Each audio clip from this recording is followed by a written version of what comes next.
అందరికీ నమస్కారం అండి. Welcome to my channel. AP రాష్ట్ర వ్యాప్తంగా ఉన్న రేషన్ కార్డులు సంబంధించి గాను, అలాగే రేషన్ పంపిణీ సంబంధించి గాను ఏపీ రాష్ట్ర ప్రభుత్వం అయితే కీలక అప్డేట్ అయితే జారీ చేసిందండి. అయితే ఆ అప్డేట్ ఏంటి? అలాగే మనకి ఇప్పుడు జూన్ నెలలో రేషన్ పంపిణీ సంబంధించి గాను మనకైతే మార్పులైతే చేసిందనమాట. అది కూడా మనకి ఏంటనేది కూడా తెలుసుకుందామండి.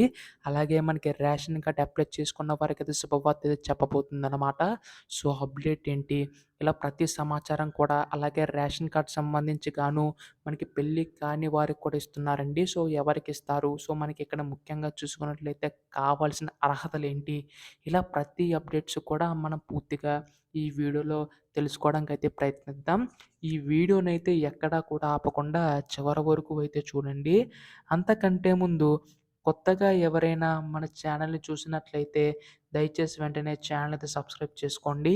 దీని ద్వారా నేను పెట్టే ప్రతి చిన్న లేటెస్ట్ అప్డేట్ కూడా మీరు ఎప్పటికప్పుడు మిస్ కాకుండా తెలుసుకోగలుగుతారు. అలాగే వీడియోకైతే లైక్ చేయండి. మరికొంతమందికి సమాచారం అయితే తెలుస్తది. ఇంకా ఆలస్యం చేయకుండా వీడియోలోకైతే వెళ్ళిపోదాం. సో, ముందుగా ఇక్కడ ఏపీ రాష్ట్ర వ్యాప్తంగా ఉన్న రేషన్ సంబంధించి గాను, మనకి ఏపీ రాష్ట్ర ప్రభుత్వం అయితే శుభవార్త అయితే చెప్పబోతుందండి. సో, ప్రస్తుతం మనకి ఈ యొక్క రేషన్ కార్డులు సంబంధించి గాను, మనకైతే ఎవరైతే కొత్తగా అప్లై చేసుకోవాలనుకుంటున్నారో వారికి ముందుగా జూన్ 7వ తేదీ వరకు కూడా గడువైతే ఇవ్వడం అయితే జరిగింది కదా! ఇప్పుడు మనకి జూన్ 7 తర్వాత నుంచి ఎప్పటి వరకైనా సరే అప్లై చేసుకోవచ్చని కూడా తెలవడం అయితే జరిగిందండి. సో, దీని ద్వారా ఎవరైతే లబ్ధిదారులున్నారో, సో, వారికి కావాల్సిన డాక్యుమెంట్స్ అందకపోతే మనకి ఎప్పుడైనా సరే అప్లై చేసుకోవచ్చని కూడా రాష్ట్ర ప్రభుత్వం తెలపడం అయితే జరిగిందండి. సో, ఇందుకోసమే ఖచ్చితంగా ఆధార్ కార్డు, బ్యాంక్ అకౌంట్ అయితే కలిపి అయితే ఉండాలనమాట. సో, దానికి సంబంధించి గాను ఈ కేవైసీ నమోదైతే ఉండాలి. అలాగే దీనికి సంబంధించి గాను చూసుకున్నట్లయితే మనకి రేషన్ పంపిణీ సంబంధించి గాను కీలక అప్డేట్ అయితే జారీ చేయబోతుందండి రాష్ట్ర ప్రభుత్వం. సో, అదేంటంటే మనకి ఇప్పటి వరకు కూడా మనకి రేషన్ అనేది ఇంటింటికి పంపిణీ చేసేవారు మనకి బళ్ళ ద్వారా. అయితే ఇప్పుడు ఆ బళ్ళన్నీ కూడా రావని చెప్పేసి కూడా తెలపడం అయితే జరిగిందనమాట. అంటే మీరు ఇంకా ఇప్పట్లాగానే మనకి ఈ రేషన్ దుకాణాలకు వెళ్ళి మీరు రేషన్ అయితే తెచ్చుకోవాల్సి ఉంటుందండి. సో, దీని ద్వారా మనకి రాష్ట్ర ప్రభుత్వం మీద భారం తగ్గుతుందని చెప్పేసి ఈ విధంగా నిర్ణయం అయితే తీసుకోబోతుందనమాట. అంతే కాదండి. సో, మనకి ఈ యొక్క రేషన్ సంబంధించి గాను మనకి ఈసారి ఇంకొక ఐటెమ్ కూడా యాడ్ చేయబోతున్నారు. అదే మనకి కందిపప్పు ఇస్తారనమాట. ఇప్పటి వరకు కూడా మనకి బియ్యం, పంచదార మాత్రమే ఇచ్చేవారు.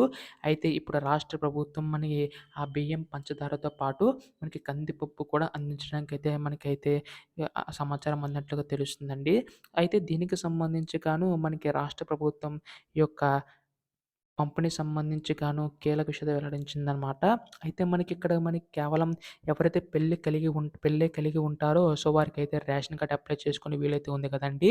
అయితే ఇప్పుడు పెళ్లి కాని వారికి కూడా రేషన్ అయితే అప్లై చేసుకోవచ్చని కూడా రాష్ట్ర ప్రభుత్వం తెలపడం జరిగిందనమాట. సో, వారికి కూడా మనకి ఈ యొక్క రేషన్ సంబంధించి గాను మనకి సహాయం అందుతుందని చెప్పేసి రాష్ట్ర ప్రభుత్వం భావించి ఈ నిర్ణయం అయితే తీసుకుంటుందండి. సో, ప్రస్తుతం దీనికి సంబంధించి గాను మనకి రాష్ట్ర ప్రభుత్వం అయితే మనకి రేషన్ పంపిణీ సంబంధించి గాను, రేషన్ కార్డులకు సంబంధించి గాను అప్డేట్ అయితే ఇచ్చిందనమాట. అలాగే మనకి కొత్తగా ఎవరైనా అప్లై చేసుకోవాలనుకున్నా గానీ అప్లై చేసుకోవచ్చండి. సో, ఖచ్చితంగా రేషన్ కార్డ్ సంబంధించి గాను ఈ కేవైసీ అయితే కంప్లీట్ అయ్యి ఉండాలనమాట. ఎవరి దగ్గరైనా రేషన్ కార్డ్ ఉండి ఈ కేవైసీ కంప్లీట్ చేయించుకోకపోతే మాత్రం మీకైతే ఇబ్బంది అయ్యే ఛాన్స్ అయితే ఉంది. సో, ఖచ్చితంగా ఈ కేవైసీ నమోదు చేయించుకోండి. అయితే ప్రస్తుతం దీనికి సంబంధించి గాను మనకి ఏపీ రాష్ట్ర ప్రభుత్వం కీలక విషయాలైతే ఈ విధంగా అయితే వెల్లడించిందనమాట. సో, ఇటువంటి అప్డేట్స్ అన్నీ కూడా రేషన్ కార్డ్ సంబంధించి ఎటువంటి సమాచారం వచ్చినా మీరు ముందుగా తెలుసుకోవాలనుకుంటే మాత్రం వెంటనే ఛానల్ అయితే సబ్స్క్రైబ్ చేసుకోండి మిత్రులారా. దీని ద్వారా నేను పెట్టే ప్రతి చిన్న లేటెస్ట్ అప్డేట్స్ కూడా మీరు ఎప్పటికప్పుడు మిస్ కాకుండా తెలుసుకోగలుగుతారు. అలాగే వీడియోకైతే లైక్ చేయండి. ధన్యవాదములు. జై హింద్.